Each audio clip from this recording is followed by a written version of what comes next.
we're so thankful that you're willing to share your story and your family with everybody. So I will hand it over to you for you to really introduce yourselves, and then I'll have some questions, and just naturally we'll talk about family building. Go ahead. All right. My name is Jeffrey, and this is my husband, Mack, and we're Fernandez Williamses, and we are gay married, 6 years, going on 7 this spring. We've been together more than 7 years, and we have a beautiful 2.5-year-old daughter, and we're very thankful to our surrogate company and our surrogates and everybody that was involved. And it's been such a blessing to have our daughter.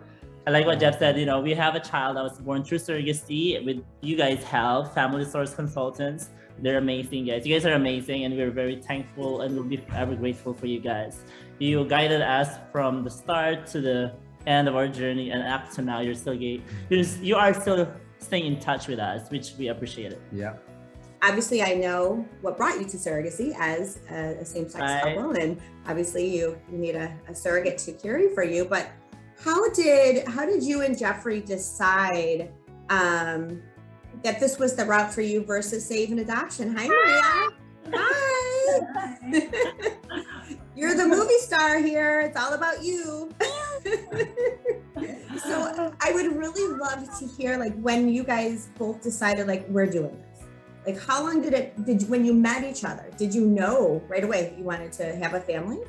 Yes, we did. And we planned out that we would have 3 years together, and then we would go through surrogacy.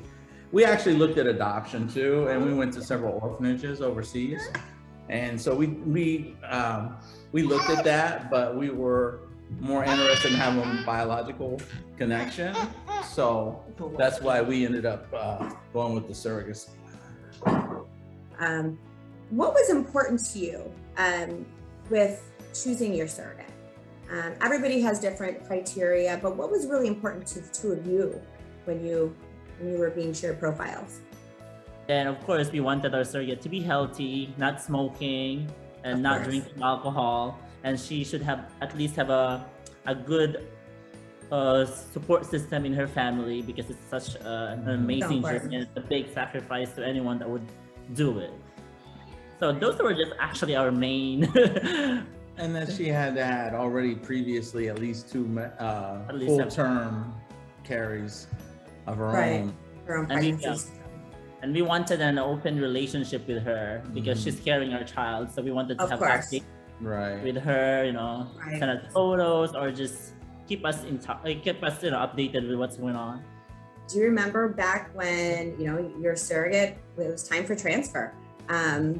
And if you can share, were you present for that? Physically there? Were you? What were your feelings around that? We were not there, and we would have wanted to be there. Yeah. But I remember you guys coordinating with all her travels. All her hotels and everything. You guys took care of that, and like what I said, we were very, very excited at that moment. It's like really happening now. It's just, it was just like, oh wow, we wanted to do this and wanted to do that. But at that moment, it's really happening. We could actually have a child, after a year or less than a year. So it was pretty amazing. Mm-hmm. Yeah. So fast forwarding a little bit to delivery day. I remember seeing those videos that you shared when Maria was born. Do all those emotions come back? Like, can you remember that like it was yesterday? Well, we went down actually for a couple of the sonograms, and we went and met. We actually toured the hospital prior to going with the hospital administrator, so that we knew exactly what was going to happen, transpired. So right after Maria was born, the nurse came over and brought Maria to us. I can remember that she was that in that little is that incubator or whatever? Yeah, it's like a little bassinet. I remember it was just the two of us. So Jeffrey was filming me. I wish you could have somebody with us that would have filmed us together. Right. But it was Jeff who filmed me, and it was like such an emotional moment. Like, it's like, oh my God, that's like our child now. I remember myself crying. Like your life is now forever changed, Forever, right? As yeah. soon as you meet your child, it's just, it's like you want to freeze the moment, right? Right. The gender. Did you know when you transferred Maria, the sex of the two embryos? Yes, we did. They were both girls. They were both girls. Okay. Okay. And we were happy with that. Don't get me wrong. Yeah, I mean, we definitely want a balanced family, but at the same time, we were so thrilled to have a daughter. We had hoped to have two, but you know, we definitely plan as Catholics. We hope to use all our embryos at some point. But first of all, we didn't have an option because they were all three girls. Right. Girl We had dad. an option for a boy, so yeah. But we did the genetic testing, and that's why we found out that they were all females. Yeah. We had 3 embryos the first time, and they were, like I said, they were all females. Great. So, you know, that brings me to the egg donor piece. Let's talk a little bit about her. I know you had the opportunity actually to meet her in person back, was about a year ago. November. November of 2020.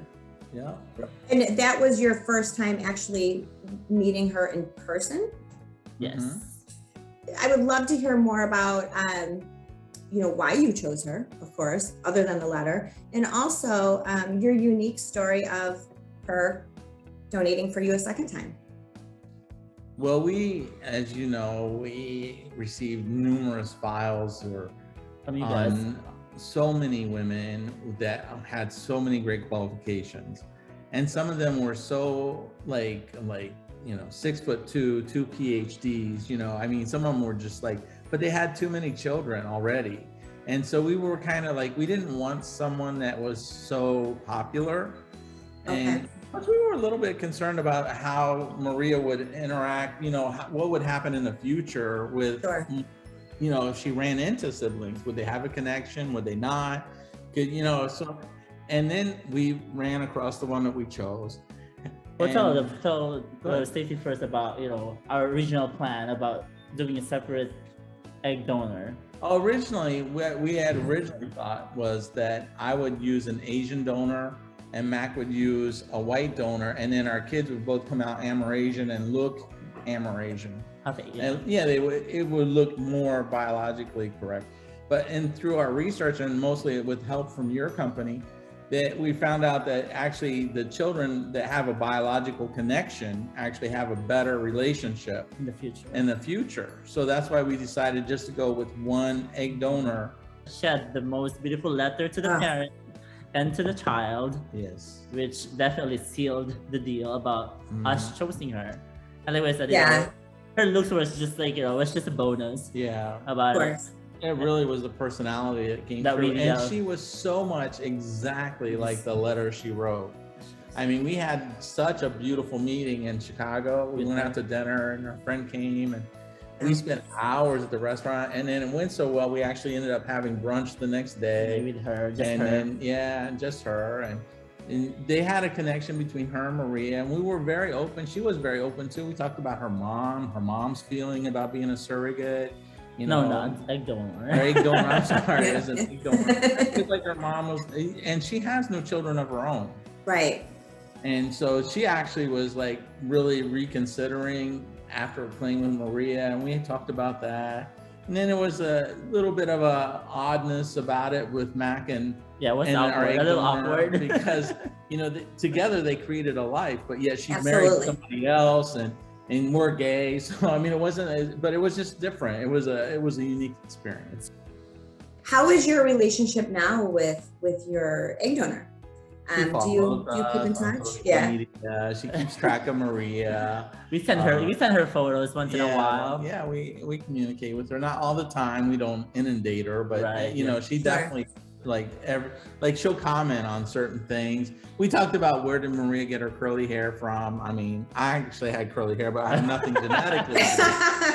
And so I posted about it, and she commented, "Oh my god!" And she looks so much like the mother, the oh my gosh, the resemblance, even the dimple. I mean, it's incredible.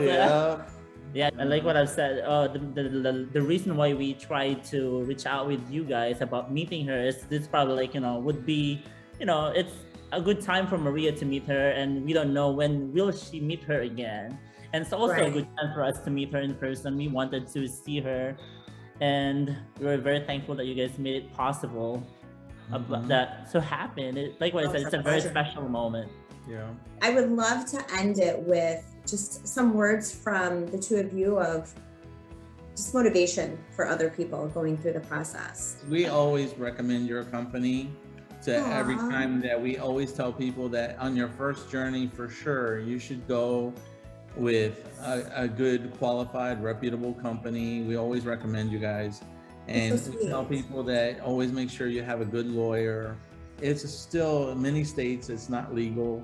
There's crazy laws in every state. So you really just have to be careful how you transverse this.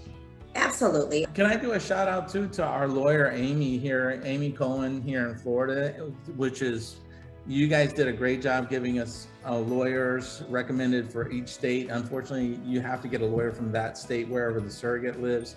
Right But now, yeah. Amy was fabulous, and she was recommended by your agency, and we just had, everything went so smooth with her. Yeah, Jessica, Yeah. Nicole, Rhonda, all of you guys are yes, amazing. yes. Thank you. We so appreciate that.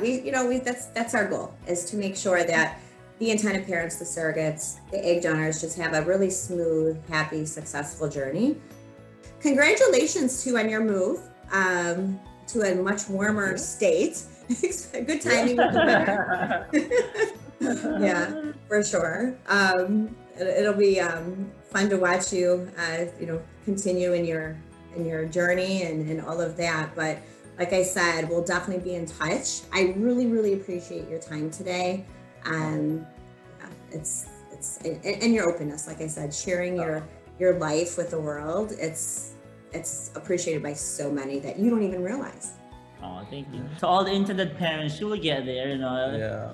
The journey might be rough, but you will be able to hold your baby, and it will all be worth it.